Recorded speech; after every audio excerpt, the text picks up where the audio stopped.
Welcome to Dr. Jester Rants, and I'm gonna rant about this. From the post-millennial, a breaking Secret Service intercepts package addressed to President Trump containing deadly Ricin.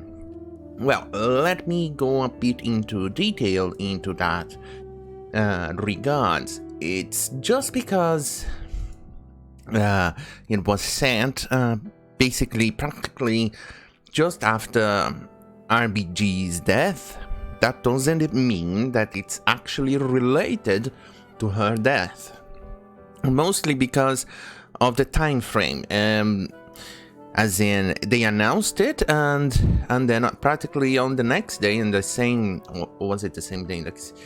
Let's see.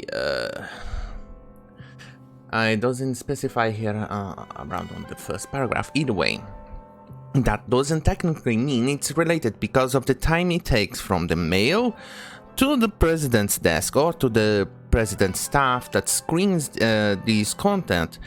It takes time, and so it's definitely, well, at least I'm 80% sure it's not related to RGB's death. Secondly, and this one is important, this is not something new. Trump has already received quite a few Ricin-laced letters in the past, and even Obama has received it so too. Some people who actually did this are already serving some time behind jail. One notable is an actress who is serving, if I'm not wrong, on my numbers, about 18 years behind prison. She sent it to Obama. She had a bit of a mental breakdown on ignorance and stupidity into thinking that he would take her guns. Let's keep going. Law enforcement have intercepted a package containing the incredibly deadly poison, Ricin. The package was sent to the White House and addressed to President Trump. CNN reports, holy crap, it's a miracle, CNN reported something. Reports that the package was intercepted earlier this week and subjected to 2 rounds of testing. Law enforcement from Secret Service and FBI confirmed that the substance in the package was a highly potent poison, Ricin. Ricin is extracted from castor beans and is often used in terror plots. When made into powder form, it is among the most deadly poisons. If injected or inhaled, it causes nausea, vomiting, internal bleeding of the stomach and intestines. It is then followed by failure of the kidneys, spleen, liver. It then finally causes death by collapse of the circulatory system. Death from Ricin occurs between 36 to 72 hours after ingestion. Well, that was a very short post, isn't it? The post-millennial. Well, let's go discuss this a little bit further.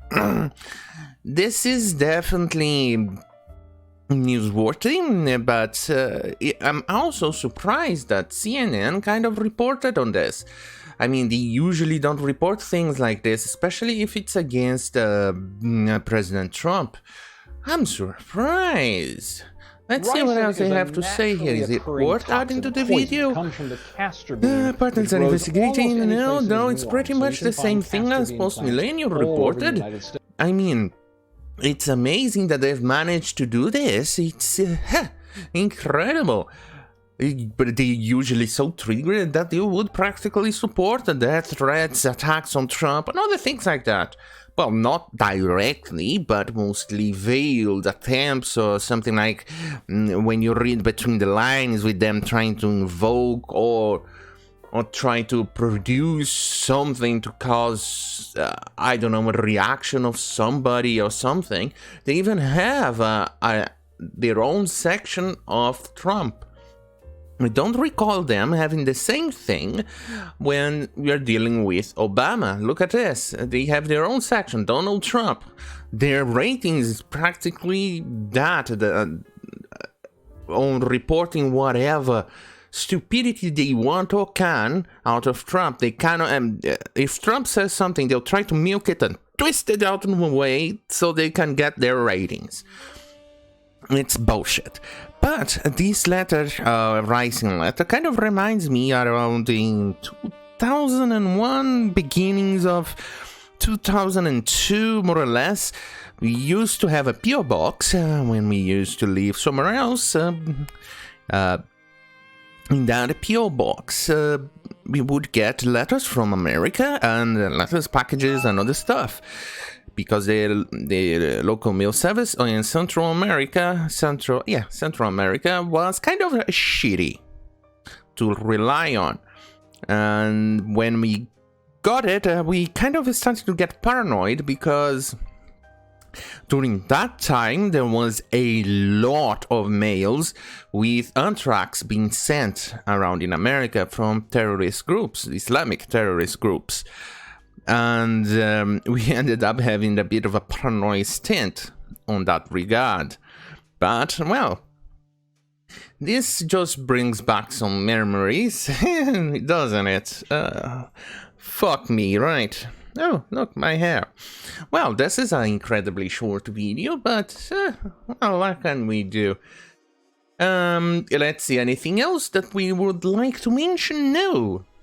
But like I said about the CNN, I'm reading here and it's pretty much complaint after complaint after complaint from CNN.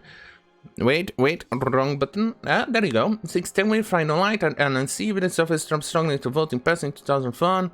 4, as he ramps up tax mailing voting. Nobody likes me. Trump's complaints as if his lies fade. That's bullshit. He's probably joking. Again, defends cognitive abilities. More and more on the stupidity about the Trump-Russia collusion that we all know it's completely fucking fabricated and fake. It's CNN. What else can you expect from these people? Anyway, thank you for watching. See you on my next video. Good night.